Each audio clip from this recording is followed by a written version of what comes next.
That's not my new car, unfortunately. But there is something special, isn't there, about Italian design? The Italians seem to have a special talent for designing things that look attractive, whether it's cars or furniture or buildings or statues. How many people have been to Florence? In Florence, you can't move anywhere without seeing little imitations of the statue of David. Every shop and every street stall is trying to sell miniature versions of the statue of David. But none of these really prepare you for the real thing in the Academia Museum. It's stunning, absolutely stunning. The building seems to be fitted around the statue, and indeed it was. The building was built specially to house the statue, to accommodate that particular statue. And not only is it beautiful, it's huge. It's not just life-size, it's about 3 times life-size. And that, I think, makes a statement about King David. Apart from Jesus, no one else occupies as many pages in the Bible as King David. His story is told over 3 books, 1 and 2 Samuel and 1 Chronicles. But apart from the account of his life, we get special insight into his emotions and his feelings. About 50% of the Psalms are ascribed to David. So his part in the story of God's salvation that runs through the Bible is enormous. And what are the opening words of the New Testament? Everybody tell me? The first words of the New Testament, Matthew chapter 1, verse 1. This is the genealogy, family history, if you like, of Jesus the Messiah, the son of David. When Jesus enters Jerusalem on Palm Sunday, how did the crowd greet him? Hosanna to the Son of David. David is larger than life in the Bible. But as well as presenting David as larger than life, Michelangelo has skillfully captured another aspect of King David. Now, if you put one arm down by your side and you're reasonably fit, you'll find that you can see the veins as the heart struggles to pump the blood up. But if you put an arm up at sort of heart level, your arm appears smooth. And Michelangelo has captured that in his statue. In fact, he's exaggerated it. And some art critics believe that in his statue, Michelangelo has observed this, exaggerated it, to emphasize that with David, we get the rough and the smooth. If we study the account of his life, we see the rough side, don't we? A character who is deeply flawed. We see violence. We see a severely dysfunctional family life. We see adultery. We see murder as he seeks to cover up his sin. But we also see the smooth side. We see the wise leader, the skillful musician, the poet. And above all, we see someone who put his trust in God. So the Bible presents us with an honest account of David's life. We get the rough and the smooth, the bad and the good. We see the mistakes and the flaws, as well as the success. But the overall verdict on David is that he was a man after God's own heart. We read of Samuel's message to King Saul, but now your kingdom will not endure.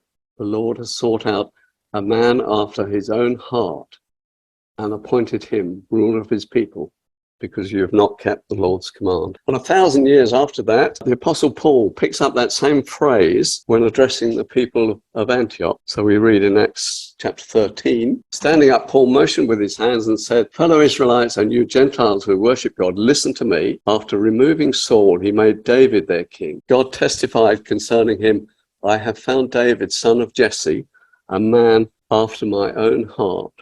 That's the verdict of the Bible. Despite the rough side, despite his sin, that David was a man after God's own heart.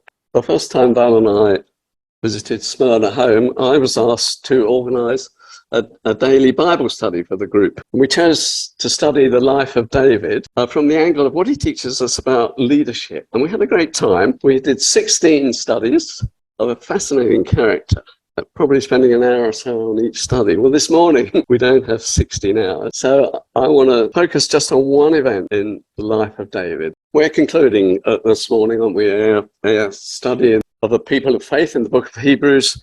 And the writer simply says, I do not have time to tell about Gideon, Barak, Samson, and Jephthah, who Simon spoke about last week, about David and Samuel and the prophets, who through faith conquered kingdoms, administered justice, and gained what was promised. Only 3 or 4 words about David and Samuel. And for some reason, the writer reverses the chronological order when he gets to Samuel and David. I'm not sure why, but I'm going to do the same. We're going to look at one event in the life of David, and then I'm going to briefly mention Samuel. If we'd have been workers in fields of Beth Shemesh over 3,000 years ago, we'd have looked up one day and seen an extraordinary sight. Over the hill trundled a cart pulled by 2 cows with no one to guide them, and on top of the cart was the most precious possession in Israel's history, the Ark of the Covenant. And the cows pulled the cart straight into the village all by themselves. The Ark of the Covenant, the ark that Moses was instructed to construct to house the tablets of stone on which the 10 Commandments were recorded. Well, let's jump back a few months before that event. We read the background in the early chapters of 1 Samuel. The Israelites had engaged in a battle with the enemy of the time, the Philistines, and they'd been defeated. They'd been beaten. So they came up with a plan. Next time, they would take with them the Ark of the Covenant. So they summoned Eli's 2 sons to bring the Ark, and they went into battle again with the Ark, the symbol of God's presence. And they said to themselves, I think, surely God will give us victory if we take the Ark with us. And they got a terrible shock. Not only were they defeated, and not only were Eli's sons killed in the battle, as God had revealed to Samuel, but the Ark was captured by the Philistines. They had lost their most precious possession. Well, I think that's a lesson for us. Lesson number 1. God is not like some good luck charm, not like some genie in Aladdin's lamp to be summoned when we want him. He's God. I love that dialogue in C.S. Lewis's allegory in the Narnia Chronicles. You get that fascinating dialogue where Lucy, I think, asks, is he safe? Safe, said Mr. Beaver. Who said anything about safe? Of course he isn't safe, but he's good. He's the king, I tell you. And then Mr. Tumnus adds, he's wild, you know, not like a tame lion. God is not a tame lion, is he? He's God, to be worshipped and feared and respected and obeyed. But then strange things happened. The Philistines had captured the ark. They placed the ark in their temple, the temple of Dagon in Ashdod, opposite the image of their god Dagon. But when they came back in the morning, Dagon had fallen over. So they propped him up again and came back again. And this time he'd fallen over and the head and hands of the idol had fallen off. What was more, the people of Ashdod started falling ill, started dying with tumors. So their rulers met together and they decided that they'd bitten off more than they could chew. This thing was too powerful for them. And the only sensible thing was to send it back. So they put it on a cart along with valuable offerings of gold and sent it back over the borders into Israel. Well, I guess that's another lesson for us.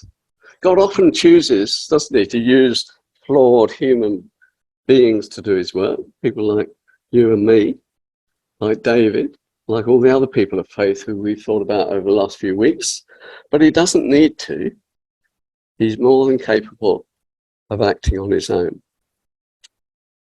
So the work of the church, any church, including this church, it's not our work, which we ask God to help with. It's his work, which he sometimes allows us to share in by his grace and for our blessing. It's his work. But the ark continued to present a problem. We read that the people of Beth Shemesh looked into the ark, which they weren't supposed to do, according to God's instruction which he gave to Moses, and many of them fell ill and died. So they sent it to a nearby town called Kiriath Jearim, where they treated it properly, and the people were blessed, and it remained there for 20 years. And meanwhile, if you know the story, during those 20 years, the people come to Samuel and asked them to appoint a king like the other nations, and Samuel had chosen Saul to be king. And after a promising start, Saul turned away from God and God rejected him as king. And Samuel went and anointed David in his place. And there was a period of turmoil as Saul clung on to power and tried to eliminate David, his rival. And we then get an example of David's genius as a leader. Eventually, Saul was killed in battle, and David was proclaimed king. And the two most powerful tribes at that time were Judah, from which David came, and Benjamin, from which Saul came. And they shared a border. How was David going to make sure that these two tribes were united together? Well, between them, on the border between them, there was a rocky outcrop, a rocky area, which had never been captured by Joshua when he led the people into the land. It was occupied by the Jebusites. And after David had been king for several years, he led the people and captured this area and established the city of Jerusalem as his city, ensuring that neither the people of Judah nor the people of Benjamin would be offended because he'd set up his capital in one or the other. If you know your history of Australia, you'll remember they did exactly the same thing when they united the country.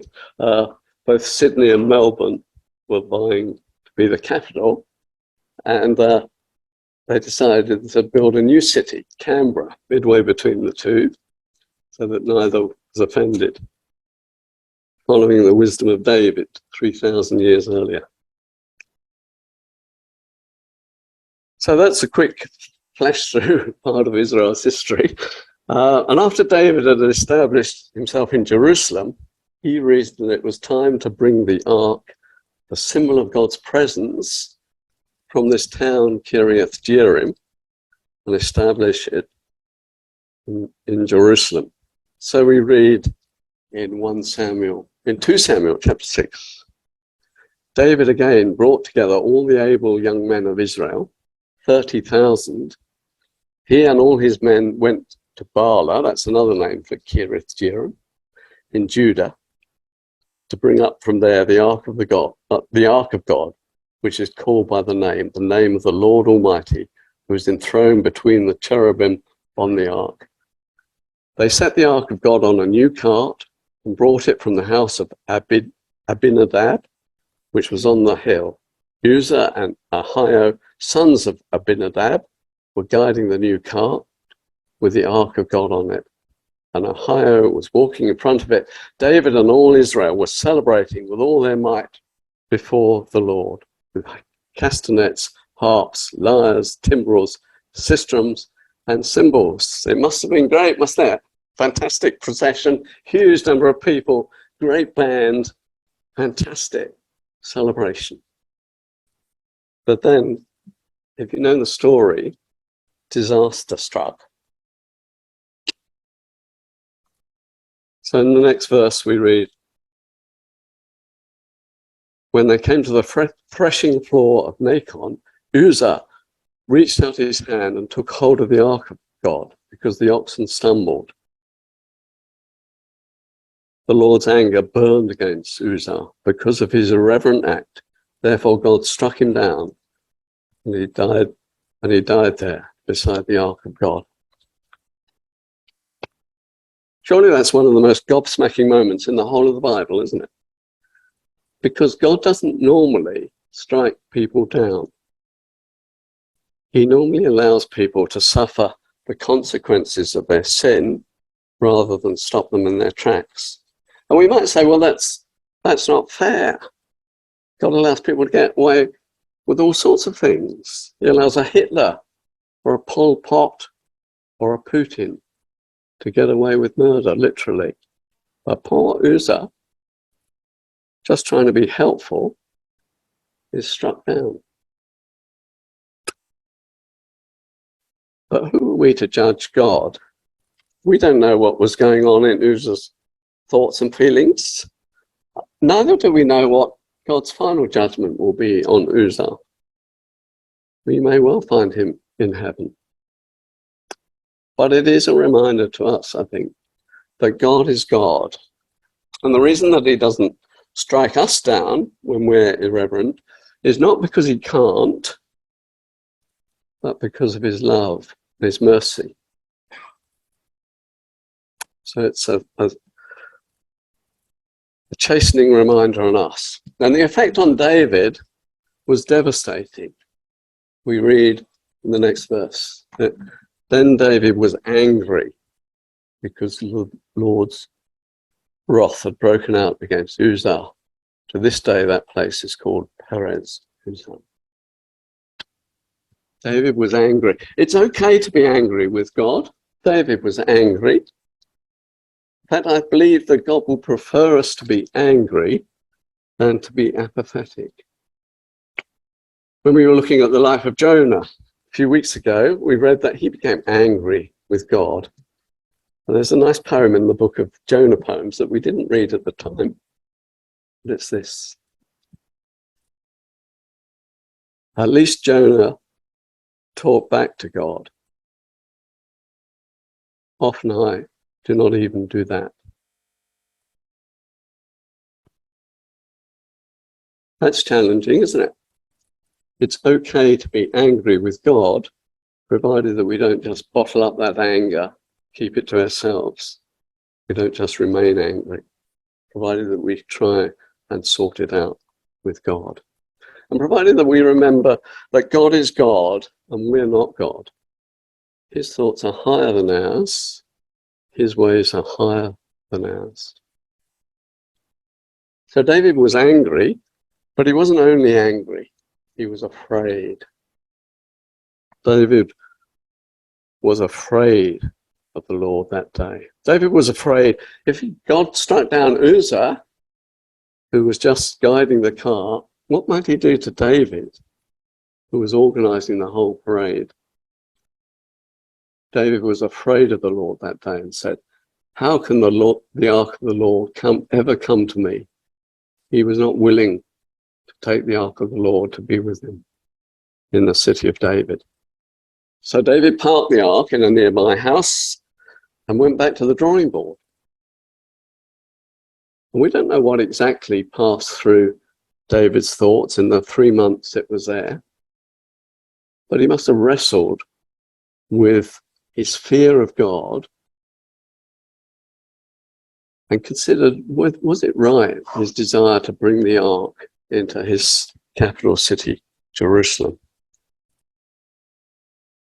3 months he wrestled with that fear, with those feelings. But we do know a couple of things. We do know that when David did bring the ark to Jerusalem 3 months later, he didn't bring it on the same cart or even another new cart, but it was carried by hand by the priestly clan, the Levites, just as God had instructed Moses that it should be transported. And surely that's another lesson for us. When God does something that we don't expect or we don't see God's blessing, there may well be a simple answer. It may well be that we're being disobedient to God. And we're unlikely to see his blessing unless we trust and obey. That's what faith is, to trust and obey. Just as Debbie reminded us in our first sermon in this series of the men of people of faith in Hebrews. Trust and obey. That's faith. So 2 things. One, he went back to Moses' rules and got the ark carried. But secondly, some commentators believe that David had a change of heart, which he expressed in one of his psalms, which seems to be written for the occasion of bringing in the ark into Jerusalem. That's Psalm 24. And I thought it would be good to read this together before we spend our last few minutes thinking about this psalm. So I wonder, can you see that? Yeah, I think you can see that. Could the ladies in the congregation read the verses in red and the men the verses in blue? And I will finish it off. Yeah. That's a great psalm. First of all, it reminds us who God is, doesn't it? Right at the beginning. The earth is the Lord's. God is the maker and sustainer of everything, even what's beyond our most powerful telescopes or microscopes. It all belongs to God. And it then asks a crucial question, the question that must have been uppermost in David's mind ever since Uzzah had been struck down. Who may ascend the mountain of the Lord? Who may stand in his holy place? And David's answer, I think, is mind-blowing. For one who has clean hands and a pure heart, who does not trust in an idol or swear by a false god, and that could equally be translated, or swear falsely. Was David being a complete hypocrite? Or did he really believe that those four criteria applied to him? He who has clean hands, that doesn't mean those who wash their hands for a full 20 seconds every time they touch a foreign object. It's a metaphor for those who do what is right, whose actions are right. Would David qualify? You know the story of David. David, who when Saul asked him to slaughter 100 Philistines so that he could take the hand of his daughter in marriage, killed 200 of them and brought parts of their bodies to Saul. David, who would later cause the murder of Bathsheba's husband. Could David really say he's got clean hands? Surely not. And those who have a pure heart, David, if who you remember, was so angry with Nabal, when Nabal refused to give some food to his men, that he set out to slaughter Nabal and his family. And he was only thwarted by some quick thinking by Abigail, Nabal's wife. Could David really say that he had a pure heart? Or swear falsely? Did David really think he qualified for that? David, who lied to the priest Ahimelech in return for some loaves of bread. That lie resulted in the death of Ahimelech and 85 of his companions. David, who lived at Ziklag amongst the Philistines, if you know the story, for over a year and lived by endless lies and deception. Could David really say that he didn't swear falsely? Had David forgotten all his sins? Or was David being a complete hypocrite? And I don't think either of those are the answer. My understanding is that David had an insight into the gospel that would eventually be proclaimed by his ancestor, the son of David, 1,000 years later. The gospel that we can't and don't deserve to stand before God, but God has made it possible by his death for our sin on the cross of Calvary. Who may ascend the mountain of the Lord? Who may stand in his holy place? Not David, but it's not me, and I don't think it's you as well, probably. The only one who qualifies is Jesus. And the good news of the gospel is that his righteousness is somehow credited to us. He's died in our place for our sin, so that we may stand before God. Not because of what we've done, but because of what he has done in it as our representative and our substitute. And I believe that David had an insight into this good news that's proclaimed in our New Testament. And I think there's a hint in the following verse of this psalm.